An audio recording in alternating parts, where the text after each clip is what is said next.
Hello friends, எல்லாருக்கும் வணக்கம். நான் உங்கள் டேவிட் அன்பு. இன்னைக்கு நாம் இந்த வீடியோவில் ஒரு இன்ட்ரெஸ்டிங்கான சூப்பரான டாபிக் பார்க்க போகிறோம்.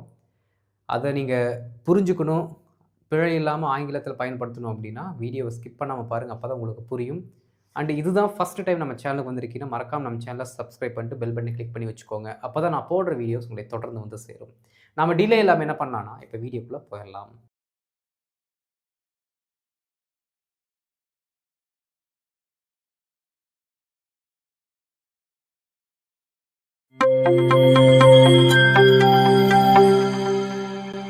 ஃப்ரெண்ட்ஸ், இங்கே பாருங்கள். இங்கே ஒரு ஸ்ட்ரக்சர் எழுதி வச்சிருக்கோம், குடா ப்ளஸ் V3 அப்படின்ட்டு. Already many of you have already study this particular structure and you have been practicing this. Kuda plus V3 can be used to address the things that were not performed in the past. We had the opportunity, we had the time, we had all the provisions to complete that particular task in the past, but we didn't do it. We didn't complete that particular task. Because of that, we are regretting in the present. Can you understand? எப்படி பாஸ்டில் ஒரு வேலை செய்வதற்கான opportunity, situation, எல்லா நமக்கு என்ன தேவைப்படுமோ எல்லா ரெக்குவயர்மெண்ட்டும் இருந்தும் நம்ம என்ன பண்ணல, அந்த பர்டிகுலர் ஆக்ஷன் கம்ப்ளீட் பண்ணலை. அதனால் ப்ரெசென்ட்டில் நம்ம வருத்தப்படுறோம். அப்போது நம்ம தமிழில் எப்படி சொல்லுவோம் அப்படின்னா, அந்த வேலையை நம்ம செஞ்சுருக்கலாம், அந்த இடத்திற்கு நமக்கு போவதற்கு டைம் இருந்துச்சு, ஆனால் நம்ம போகலை, ஒரு வேளை என்ன பண்ணியிருக்கலாம், பேசாமல் அங்கே போயிருக்கலாம் அப்படிங்கிற மாதிரி நம்ம சொல்லுவோம். Okay, for these kind of sentence structures we are using this particular pattern, kuda plus V3. But today we are not going to learn the same thing. Okay, மாற்றாக என்ன பண்ண போகிறோம் அப்படின்னா, இங்கே பாருங்க, can't have plus V3. Okay, can't அதாவது கேனோட negative word. இங்கே good, இதை நம்ம படிக்க போகிறது இல்லை, அதனால என்ன பண்ணிடலாம், விட்டுடலாம். அதனுடைய இன்னொரு வார்த்தை, குட்டோட ப்ரெசன்ட் ஃபார்ம் ஆஃப் வேர்ப் என்ன, கேனு. அப்போ கேனை பாஸ்டில் நெகட்டிவில் சொல்கிறோம், can't have plus V3. And this particular structure has its own meaning. நல்லா கவனிக்கணும் நண்பர்களே. எப்பெல்லாம் நீங்கள் மாடல்ஸ் கூட இந்த பர்டிகுலர் ஹேவ் அப்படிங்கிற வார்த்தையை சேர்க்குறீங்களோ அது உண்மையாலுமே என்ன பண்ணுது அப்படின்னா பாஸ்டில் நடந்திருக்கக்கூடிய சம்பவத்தை மட்டும்தான் பற்றி பேசும்.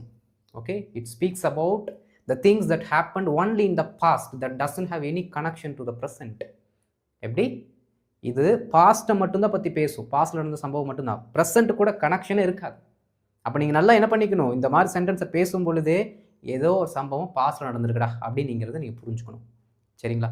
இப்போ நல்லா கவனிங்க, இந்த கேன் அப்படிங்கிற வார்த்தையை நாம் வழக்கமாகவே எதற்கு யூஸ் பண்ணுவோம் அப்படின்னா, திறமையை பற்றி பேசுவதற்கு, ஒருத்தருடைய எபிலிட்டியை பற்றி பேசுவதற்கு, நண்பகத்தன்மையை பற்றி பேசுறதுக்கு, பாசிபிலிட்டிஸை பற்றி பேசுறதுக்கு, அதை ஏதை என்ன பண்ணுறோம் அப்படின்னா நாம் இங்கே யூஸ் பண்ண போகிறோம். அதாவதுங்க, கடந்த காலத்தில் எப்படி, கடந்த காலத்தில் ஒருவர் அந்த செயலை செய்திருக்க முடியாது, ஒரு சந்தேகத்தால் சொல்கிறோம். ஃபஸ்ட்டு எப்படி ஒரு சந்தேகம், இதுவா, இதெல்லாம் அவன் செஞ்சுருக்க முடியாதுங்க, நீங்கள் சொல்கிறீங்க இவ்வளோ பெரிய வேலை செஞ்சுருக்கான்னு, இதெல்லாம் அவன் செஞ்சுருக்க முடியாது. அவருடைய திறமையை நம்ம என்ன பண்ணுறோம், சந்தேகப்படுறோம். we are doubting his talent, we are doubting his skills. அவனுடைய திறமையை நம்ம என்ன பண்ணுறோம், சந்தேகப்படுறோம். And at the same time அது நடந்திருக்க வாய்ப்பில்லை அப்படிங்கிற அந்த ஒரு என்ன சொல்கிறதுங்க, ஐயத்தில் இருக்கிறோம், சந்தேகத்தில் இருக்கிறோம். இந்த மாதிரியான தமிழ் அர்த்தத்திற்கு தான் நம்ம என்ன பண்ணுறோம் அப்படின்னா இந்த ஸ்ட்ரக்சரை யூஸ் பண்ணுறோம். Okay, can't have plus V3. For example பாருங்கள், எல்லாரும் சொல்கிறாங்க அவன் தான் உன் புக்கை எடுத்தான் அப்படின்னு எல்லாரும் சொல்கிறாங்க. ஆனால் எனக்கு தெரிஞ்சு அவன் உன் புத்தகத்தை எடுத்திருக்க முடியாது, அதற்கு பாசிபிலிட்டி இல்லை, வாய்ப்பு இல்லை. ஏன் அப்படின்னா, ஒன்று அவனுக்கு எடுக்கிற அளவுக்கு திறமை இல்லை, ரெண்டாவது பாசிபிலிட்டி இல்லை. எப்படி, அவனுக்கு வரவே இல்லைடா, அதனால அவன் உன் புத்தகத்தை எடுத்திருக்க முடியாது, அதற்கு வாய்ப்பு இல்லை, இப்படி நம்ம சொல்கிறோம். பாருங்களேன், எப்படி சொல்லலாம் அப்படின்னா இங்கிலீஷில், he can't have taken your book. பாருங்க, he can't have taken your book, he can't have taken your book. can't have கடுத்து வரக்கூடிய வேர்பு V3ல இருக்கணும், அதுதான் நம்ம போட்டிருக்கோம். he can't have taken your book. I'm damn sure he can't have taken your book. பாஸ்ட்ல தான் நடக்குதுங்க எல்லா இன்சிடென்ட்டும். Okay, because he didn't come on that particular day, he was out of town. Okay, he was not here. Then how come he could take your book? அப்போது எப்படி அவனால் உன் புத்தகத்தை எடுத்திருக்க முடியும்? அவனால் உன் புத்தகத்தை எடுத்திருக்க முடியாது. இதைத்தான் நம்ம சொல்கிறோம். சரிங்களா? பாருங்கள், he can't have taken your book. அவனால் எழுதிடுறோம் தமிழ் எழுதிடுறோம் பாருங்கள். அவனால் உன்னுடைய புத்தகத்தை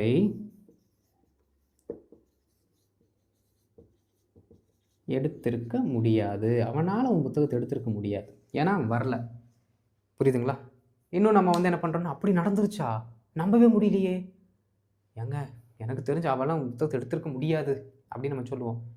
என்னால் நம்பவே முடியலைங்க, அவர் இந்த வேலையை செஞ்சுருக்க முடியாதுங்க அப்படிலாம் சொல்லுவோம்ல.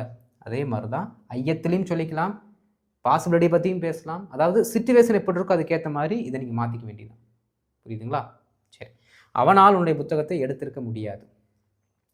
ஓகே, அவனால் உன் புத்தகத்தை எடுத்துருக்க முடியாது, அவன் உன் புத்தகத்தை எடுத்திருக்க வாய்ப்பு இல்லைடா அப்படி தான் நம்ம சொல்கிறோம்.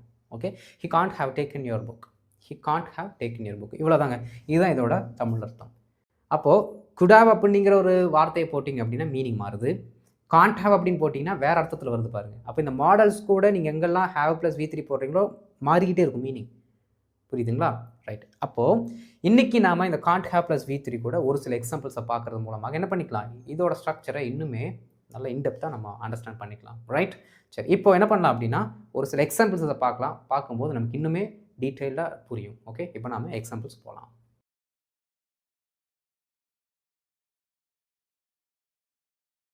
ஃப்ரெண்ட்ஸ், இப்போ நம்ம என்ன பண்ண போகிறோம் அப்படின்னா ஒரு சில எக்ஸாம்பிள்ஸ் பண்ண போகிறோம். ஆறுமே டிஃப்ரெண்ட்டான எக்ஸாம்பிள்ஸாக இருக்க போகுது. சரிங்களா? பாருங்கள், நான் எழுதி வச்சுருக்கேன், உங்களுக்கு பார்த்தாலே புரியும். ஃபர்ஸ்ட் எக்ஸாம்பிள் கவனிங்களேன். அவங்களால இப்போவே வந்திருக்க முடியாது. நம்ம வீட்டுக்கு யாரோ கெஸ்ட்டு வரேன்னு சொல்லியிருக்காங்க. அப்போது நம்ம வீட்டில் இருக்கவங்க சொல்கிறாங்க, வந்துட்டாங்கடா அப்படின்ட்டு. ஏங்க, சாயங்காலம் 6 மணிக்கு தான் வரேன்னு சொன்னாங்க, அவங்களாம் வந்திருக்க வாய்ப்பே இல்லை, அவங்களால இப்போவே வந்திருக்க முடியாது அப்படின்னு நம்ம சொல்கிறோம். ஒரு சஸ்பெக்ட், அந்த வேலை அப்படி நடந்திருக்க வாய்ப்பு இல்லை, அவங்களால அந்த வேலையை செஞ்சுருக்க முடியாது அப்படிங்கிற அந்த ஐயத்தோடு என்ன பண்ணுறோம் அப்படின்னா இந்த சென்டென்ஸை நம்ம சொல்கிறோம். புரியுதுங்களா? அவங்களால இப்போவே வந்திருக்க முடியாது. ரொம்ப சிம்பிள் பாருங்கள். தே காண்ட் ஹாவ், இந்த காண்ட் ஹாவ்க்கு அடுத்து என்ன ஆக்ஷனை செஞ்சுருக்காங்களோ அந்த ஆக்ஷனை நாம் இங்கே பிளேஸ் பண்ணும். அண்ட் தட் டு V3 ஃபார்மேட்டில். புரியுதுங்களா? வந்திருக்கு அப்படின்னா அரைவ்டு அப்படிங்கிற தேர்ட் ஃபார்ம். இப்போவே வந்திருக்க முடியாது அப்படிங்கிறதுக்கு நாம் ஆல்ரெடி அப்படிங்கிற வார்த்தையை ஆட் பண்ணிக்கணும். அவ்வளோதான். பாருங்கள், தே Gantt have arrived already. They Gantt have arrived already. மறுபடியும் சொல்லுங்கள், சேர்ந்து சொல்லுங்கள். தே காண்ட் ஹாவ் அரைவ்டு ஆல்ரெடி. அவங்களால இப்போவே வந்திருக்க முடியாது அப்படின்னு நம்ம சொல்கிறோம். ஓகே, நீ அவரை இங்கு பார்த்துருக்க முடியாது. தம்பி, நீ எல்லாம் அவரை பார்த்துருக்க வாய்ப்பு இல்லை. எல்லாம் அவரை பார்த்துருக்கிறதுக்கு வாய்ப்பே இல்லை. ஏன்? Because he was not here yesterday. For example நம்ம சொல்கிறோம், நேற்று நான் அவரை இங்கே பார்த்தேன் அப்படின்னு ஒருத்தர் நம்மக்கிட்ட சொல்கிறாரு. நம்ம சொல்கிறோம், CC you can't have, sorry இங்கிலீஷில் அந்த ஆன்சர் சொல்லிட்டேன், நீ அவரையே பார்த்துருக்க முடியாது. ஏன் அப்படின்னா yesterday he was not here. Okay, he was in Delhi, he had a meeting with PM. Okay, if that is a case, how can you say like this? How could you see him? இதுதான் அந்த நிலைமையாக இருந்தால் எப்படி நீ இதனால் சொல்ல முடியும்? எப்படி வந்து அவரை உன்னால் பார்த்துருக்க முடியும் அப்படின்னு நம்ம கேள்வி கேட்கலாம். இந்த சென்டென்ஸ்க்கு நாம் என்ன பண்ணலாம்னா இங்கிலீஷில் எழுதுவோம். இப்போது நீ அவரை இங்கு பார்த்துருக்க முடியாது. பாருங்கள், you can't have seen him here. கடந்த காலத்தில் இந்த செயலை நீ செய்திருக்க முடியாது, அதற்கு வாய்ப்பு இல்லை அப்படின்னு நம்ம சொல்கிறோம். You can't have seen him here because he was not here yesterday. Then how could you see him? அவர் அப்புறம் எப்படி உன்னால் பார்க்க முடியும்? புரியுதுங்களா? ரொம்ப சிம்பிள். பாருங்க, you can't have seen him here. You can't have seen him here. அவரை இங்கே உன்னால் பார்த்துருக்கவே முடியாது தம்பி. Please don't lie. போய் பேசாத. அடுத்து பாருங்க, அவளால் இந்த வேலையை தனியாக செய்திருக்க முடியாது. ஐயோ, it's a kind of a biggest task. It's a kind of the biggest task. அவளால் தனியாக செஞ்சுருக்க முடியாது. ஐயோ, இந்த சென்டென்ஸ் எல்லாம் சொல்லும்போது, இதை நான் தமிழில் சொல்லும்போது ஆட்டோமேட்டிக்காக அடுத்த சென்டென்ஸ் இங்கிலீஷில் வந்துடுதுங்க. அப்படி இங்கிலீஷில் நான் கூட சொல்லிட்டு வந்தேன் அப்படின்னா நான் எழுதும்போது நீங்கள் யோசிக்க மாட்டீங்க. அதுதான் இப்போ இங்கிலீஷ் டீச் பண்ணுறதே எனக்கு கொஞ்சம் டஃபஸ்ட் டாஸ்க்காக இருக்குமே சொல்ல போனால். இங்கிலீஷில் நாம் அப்பப்போ இங்கிலீஷில் பேசி சொல்லும்போது என்ன ஆகுதுன்னு ஆட்டோமேட்டிக்காக நானே ஆன்சரை சொல்லிடுறேன். அந்த பேசும்போது வழக்கத்தில் அப்படியே வந்துடுது. நான் எப்படியோ கண்ட்ரோல் பண்ணுறேன், ஆன்சர் சொல்லக்கூடாதுன்னு கண்ட்ரோல் பண்ணிவிட்டு எழுதும்போது ஆன்சர் ரிவீல் பண்ணுறான்னு எவ்வளவோ ட்ரை பண்ணுறேன், but I am not able to do that. சரி பாருங்கள், அவளால் இந்த வேலைகளை தனியாக செய்திருக்க முடியாது. ரொம்ப simple. she can't have done all this work alone. Okay, பாருங்க, she can't have done all this work alone. she can't have done all this work alone. இந்த ஒர்க் அப்படிங்கிற வார்த்தைக்கு ப்ளூரல் ஃபார்ம் கிடையாது, அதனால ஒர்க் அப்படிங்கிற சிங்குலர் ஃபார்மை use பண்ணிக்கிறது நல்லது. சரிங்களா, பாருங்க, she can't have done all this work alone. she can't have done all this work alone. Right, ரொம்ப சிம்பிள். அவர்களால் இவ்வளவு சீக்கிரமாக தேர்வை முடித்திருக்க முடியாது. எக்ஸாமை இவ்வளோ சீக்கிரமாலாம் முடிச்சிருக்க வாய்ப்பே கிடையாது. ஓகே பாருங்க, they can't have, எப்படி, they can't have finished the exam so soon அப்படின்னு போட்டுக்கலாம். இவ்வளவு சீக்கிரமான so soon. Okay, they can't have finished the exam so soon. they can't have finished the exam so soon. No madam, no, I found them in the canteen. Exam started at 10 o'clock, but I found them at the canteen by at 10:45. இப்போ 45 நிமிஷத்தில் நான் என்ன பண்ணேன், அவங்கள பார்த்தேன் அப்படின்னு நம்ம சொல்கிறோன்னு வச்சுக்கோங்களேன். ஒருத்தர் சொல்கிறாங்க, அவங்கள ரொம்ப நம்பர் சொல்கிறார், வாய்ப்பே இல்லை தம்பி, இது ரொம்ப டஃப்பான முக்கியமான எக்ஸாம், அவங்களால அவ்வளோ சீக்கிரமெல்லாம் அந்த எக்ஸாம் முடிச்சிருக்கவே முடியாது. they can't have completed the exam so soon. you must have found someone else. நீ வேற யாரோ பார்த்துருக்கணும், அப்படியே தான் இருக்கும் அப்படின்னு அவங்க சொல்லலாம். பாருங்க, they can't have finished the exam so soon. they can't have finished the exam so soon. ராமுவால் அரசு அதிகாரி ஆகியிருக்க முடியாது, வாய்ப்பே இல்லை. ஐயோ, அரசு அதிகாரி ஆகிட்டாங்க, கம்மனுற நீ. நேற்று நான் பார்க்கும்போது ரோட்டில் பார்த்தேன் அப்படின்னா என்ன பண்ணிட்டு இருந்தான், கில்லி தாண்டு கோழி குண்டு விளாண்டுருந்தான், நீ அவனை இன்றைக்கி அரசு அதிகாரி ஆகிட்டான்னு சொல்கிற, வாய்ப்பே கிடையாது. அவன் திறமையின் மேலே நமக்கு நம்பிக்கை இல்லை, அதான் டவுட் பண்ணுறோம். ஓகே பாருங்கள், ராமுவால் அரசு அதிகாரியாக இருக்க முடியாது. Ramu can't have become a government officer. சிம்பிளான சென்டென்ஸ் இது. Okay, I don't need to explain it again. இதை மறுபடியும் எக்ஸ்பிளைன் பண்ண அவசியம் இல்லை, உங்களுக்கு பார்க்கும்போதே புரியுது. பாருங்கள், Ramu can't have become a government officer. Ramu can't have become a government officer. உன்னாலெல்லாம் அவங்க முன்னாடி பேசியிருக்க முடியாது. நான் அவங்க முன்னாடி சூப்பராக பேசினேன். Do you know one thing? I spoke very confidently and determinedly in front of them. I spoke for 30 minutes in front of them அப்படின்னு நம்ம சொல்கிறேன்னு வச்சுக்கோங்க. அவங்க முன்னாடி ரொம்ப கான்ஃபிடென்ட்டாக உறுதியாக என்ன பண்ண, நான் பேசினேன், அதுவும் 30 நிமிஷம் பேசினேன் அப்படின்னு சொல்லும் பொழுது அவர் சொல்லுவாங்க, நீ யார்கிட்ட போ சுற்றுற, யார்கிட்டடா கதை விடுற, உன்னை பற்றி எனக்கு தெரியாதுன்னு நினைக்கிறியா, டே நீ எல்லாம் அவங்க முன்னாடி பேசியிருக்கவே முடியாது, வாய்ப்பே இல்லை அப்படின்னு அவர் மட்டம் தட்டுற மாதிரி, அவருடைய திறமையில் சந்தேகப்படுற மாதிரி ஒரு சென்டென்ஸ் சொல்கிறாங்க. அப்படின்னா இந்த சென்டென்ஸை நாம் இங்கிலீஷில் எப்படி சொல்லணும் பாருங்கள். You can't have spoken in front of them. அவ்வளோதான். You can't have spoken in front of them. எப்படி? You can't have spoken in front of them. முன்னாலாம் அவங்க முன்னாடி பேசியிருக்க முடியாது, பேசுறதுக்கு வாய்ப்பே இல்லை அப்படின்னு அந்த சென்டென்ஸ் அதோட மீனிங்கை கொடுக்குது. புரியுதுங்களா? ரொம்ப சிம்பிளான எக்ஸாம்பிள்ஸ் தான். ஓகே, அப்போ இது என்ன பண்ணோம் அப்படின்னா, நீங்கள் நிறைய எக்ஸாம்பிள்ஸ் நீங்கள் இன்னும் என்ன பண்ணணும், ப்ராக்டிஸ் பண்ணணும். அப்போ தான் இந்த மாதிரி சென்டென்ஸ் எல்லாம் என்ன ஆகும் அப்படின்னா, நீங்கள் எவ்ரிடே கம்யூனிகேஷனில் பேசும்பொழுது டக்குன்னு வரும். புரியுதுங்களா? ரைட், இப்போ என்ன பண்ணலாம் அப்படின்னா, இதே மாதிரி ஒரு சில எக்ஸாம்பிள்ஸை பார்க்கலாம்.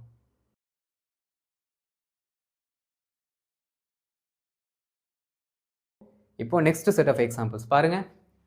இவ்வளவு சின்ன வயசில் அவனால் எவ்வளோ பெரிய வீட்டெல்லாம் கட்டியிருக்க முடியாது, ஏதோ தப்பாக இருக்குது, சம்திங் ராங் அப்படின்னு நம்ம சொல்லுவோம்ல. பாருங்கள், இவ்வளவு சின்ன வயசுலலாம் அவனால் இவ்வளோ பெரிய வீட்டை கட்டி இருக்க முடியாது. எழுதலாமா? பாருங்க, அவனால் அப்படின்னா he can't have built எவ்வளோமா, இவ்வளவு பெரிய வீட்டை. Okay, such a big house. Okay, he can't have built such a big house இந்த சிறு வயதில். Okay, at this young age. அவ்வளோதான். ஓகே, பாருங்க, இவ்வளவு சிறு வயதில், at this young age, இவ்வளவு பெரிய வீட்டை, such a big house, கட்டி இருக்க முடியாது. he can't have built. சேர்த்து சொன்னால் he can't have built such a big house at this young age. சேர்த்து சொல்லுங்க, he can't have built such a big house at this young age. Simple.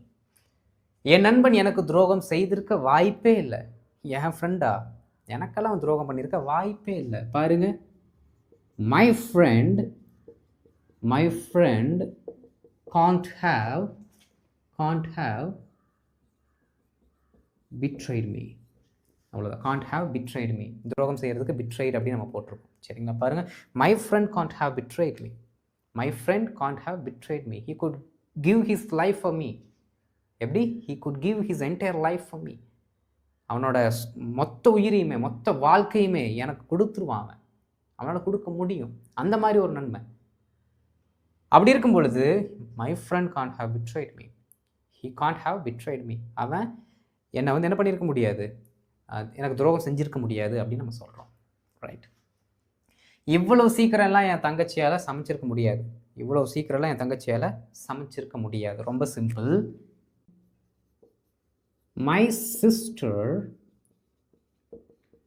sister can't have cooked this. இவ்வளவு சீக்கிரமா, அப்போ so quickly. அவ்வளோதான். my sister can't have cooked this so quickly. my sister can't have cooked this so quickly. மறுபடியும் சொல்லுங்க, my sister can't have cooked this so quickly. என் தங்கச்சியால் இவ்வளோ சீக்கிரம் சமைச்சிருக்க முடியாதுங்க. First of all, அவளுக்கு சமைக்கவே தெரியாதுங்க. he doesn't know to cook. இப்படி சொல்கிறத விட she doesn't know how to cook. இப்படி தான் சொல்லணும், இதுதான் correct. she doesn't know how to cook. அவளுக்கு ஃபஸ்ட்டு சமைக்கவே தெரியாது. அப்புறம் எப்படி அவளால் இவ்வளோ சீக்கிரம் சமைச்சிருக்க முடியும் சொல்லுங்க? அவ்வளோ சமைச்சிருக்க வாய்ப்பே கிடையாதுங்க. my sister can't have cooked this so quickly. don't believe it first. நீங்கள் இதை ஃபஸ்ட் நம்பாதீங்க. இப்படியெல்லாம் என்ன பண்ணுங்கள், நீங்கள் நான் எழுதி வச்சிருக்க சென்டென்ஸ் கூட அப்படியே நீங்களும் ஏதாவது ஒரு 4-5 சென்டென்ஸை சும்மா போட்டு பேசி பார்க்கணும். அப்போ தான் அந்த ஃப்ளோ வரும். ரைட். தனி ஆளாக அவனால் இதை தூக்கி இருக்க முடியாது. தனி நபராலெல்லாம் அவனாகவே என்ன பண்ணியிருக்க முடியாது, இதை தூக்கி இருக்க முடியாது. ஓகே, பாருங்கள், he can't have lifted this on his own. அவனால், அவனோட சொந்த முயற்சியால் எழுதுறேன். Okay, on his own. he can't have lifted this on his own. எப்படி? he can't have lifted this on his own. இவனால் தனியால் அவ்வளோ பெரிய வெயிட்டு தூக்கி இருக்க முடியாது. குறைஞ்ச 10 பேராக தேவைப்பட்டிருக்கும். சும்மா போய் சொல்லிட்டு இருக்கிறான், உதாரணம் விடுறான். அவனுக்கு அந்த அளவுக்கு திறமையும் இல்லை அப்படின்னு ஏதோ நம்ம சொல்கிறோன்னு வச்சுக்கோங்களேன். இந்த சென்டென்ஸை நம்ம சொல்லலாம், he can't have lifted this on his own. கடைசியாக ஒரே ஒரு சென்டென்ஸ் பாருங்க. ஐயோ, ஒரே ராத்திரியில் எங்களாலேயே இந்த புத்தகத்தை படிச்சிருக்க முடியாது. எங்களாலேயே இதை படிச்சிருக்க முடியாதுங்க. பாருங்க, we can't have read this book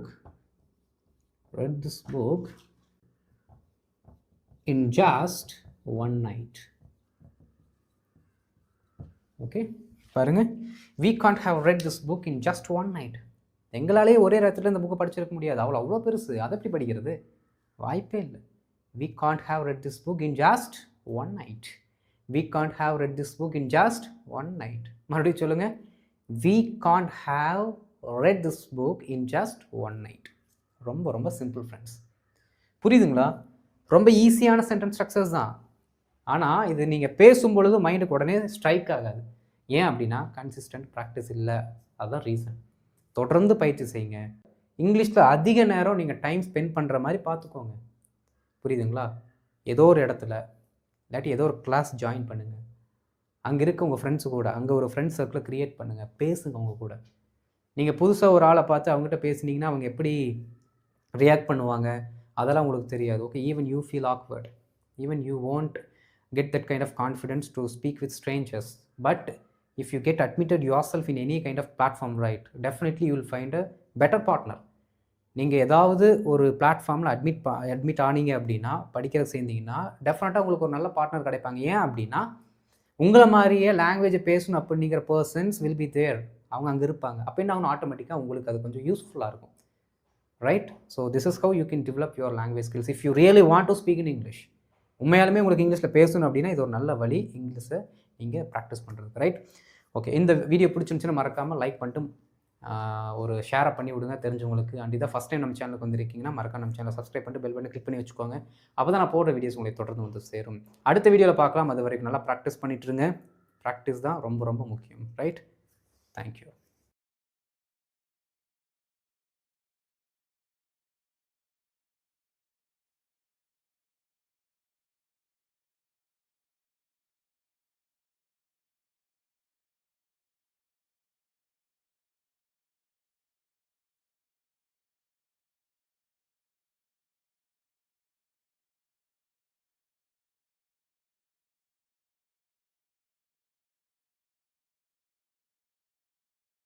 Thank you.